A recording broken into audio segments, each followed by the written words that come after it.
Clear, this video contains no graphic images at all, and the second half will be a debunking of all the stupid conspiracies floating around about this tragedy. But first, let's discuss what's yet to be explained. Who was gunman Stephen Paddock's hotel room guest when he ordered room service for 2 people at the Mandalay Bay Hotel 4 days before the massacre? This is the receipt. There you see the number of guests, 2 separate meals, a code that means in-room dining Mandalay Bay, and table number 32135, which equates to Paddock's room number 135 on the 32nd floor. Why did this receipt show him in the hotel September 27 when authorities said he checked in September 28? Who was his guest, and was it the same woman that warned concert goers they were about to die? So there was a lady who pushed her way forward into the concert venue into the first row, and she started messing with another lady and told us that we were all going to die tonight.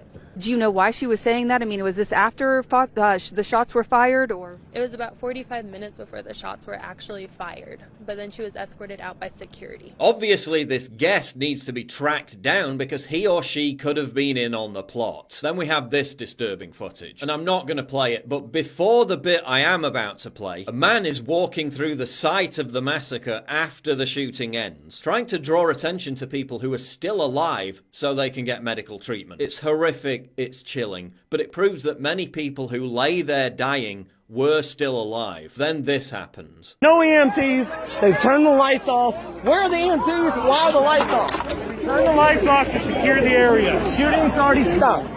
Shooting was going on during the shooting. Now we need lights to assess victims and assign EMTs. Okay, everybody right now that's here on ground is deceased. No, they're not. I got EMTs working on the guy here. I got EMTs working on the guy here. I got an EMT and a nurse working on the guy over here.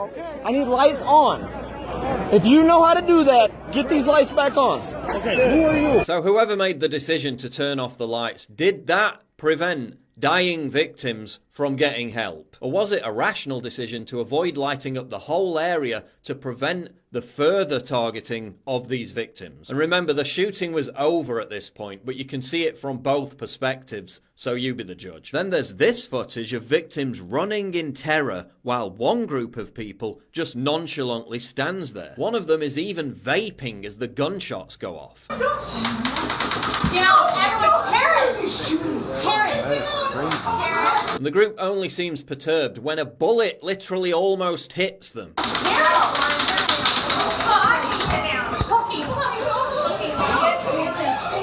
And perhaps they were just completely wasted, but it's odd how some people behave differently to others in a crisis. We now know that gunman Stephen Paddock was prescribed diazepam, more commonly known as its brand name Valium, which is linked to aggression and violent outbursts. Although Paddock's massacre was obviously carefully planned in advance, did the drug contribute in any way to his egregious act of aggression? Authorities now acknowledge that the shooter could have been radicalized. I want to understand the motivation that you describe, okay, to prevent any future incidents. And, you know, did this person get radicalized unbeknownst to us?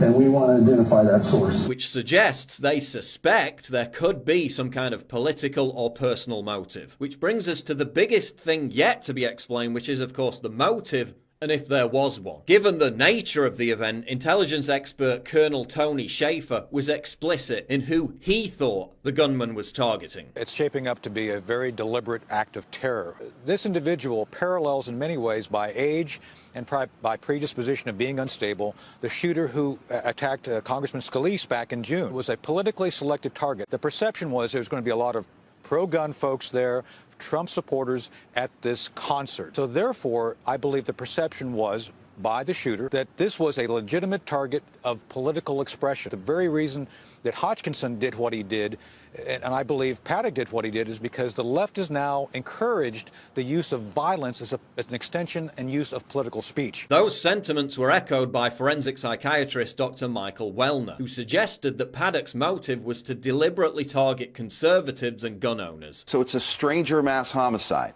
and a stranger mass homicide happens for one of 2 reasons. Either a person acting for a cause, or a person acting because he wants to transcend notoriety and kill as many people as possible, like a James Holmes. People who commit crimes for notoriety alone are young, and he's not. Absolutely, people who are gun enthusiasts and who are populists or nationalists in this country are dehumanized. They're demonized. The point is, his mindset is that they deserve to die. Yes. And so a person who adopts a cause may be otherwise law-abiding, but he feels righteously justified that the end justifies the means. You said look at the target and work your way backwards. That's right. What do country music fans and country music artists represent? It's Americana. What was written on the note seen in Paddock's hotel room? Why did he wire $100,000 to the Philippines, and is the ISIS connection still in play? What does his girlfriend know, and why did she have 2 social security numbers? Why was she married to 2 men at the same time? She would know everything intimately, Martha, about what he was doing.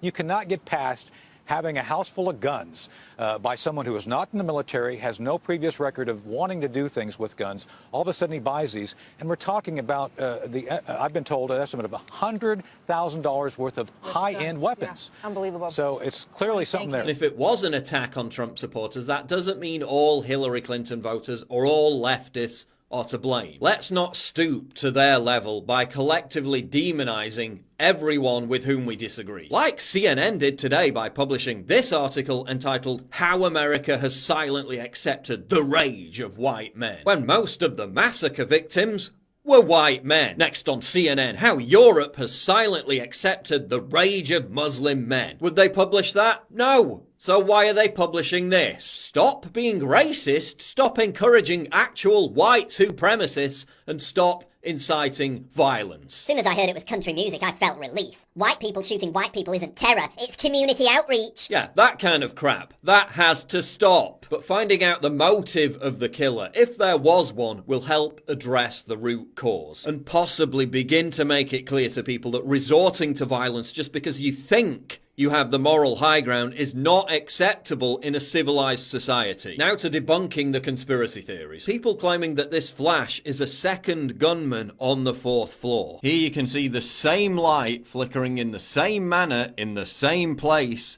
before the shooting occurred.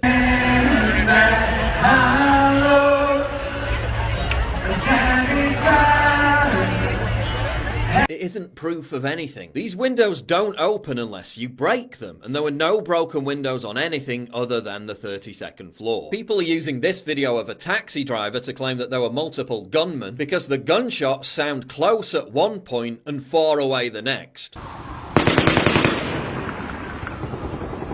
Well, as this firearms expert explained to me, the sound bouncing off the buildings is going to change how you hear it. This is an echo. Fact is that in virtually every lone wolf mass shooting, people report multiple gunmen, as do the police. It sounds like it's confirmed there are at least 2 shooters with fully automatic weapons. It's chaos. This guy's firing 400 rounds a minute. There's going to be bullets flying everywhere. So again, don't get distracted by the conspiracy theories. Let's focus all our energy on finding out why he did it so we can try and prevent horrors of this scale from happening again. They've now raised over $8.5 million for the victims of this tragedy, which is an incredible effort. The link is in the description. Please give generously.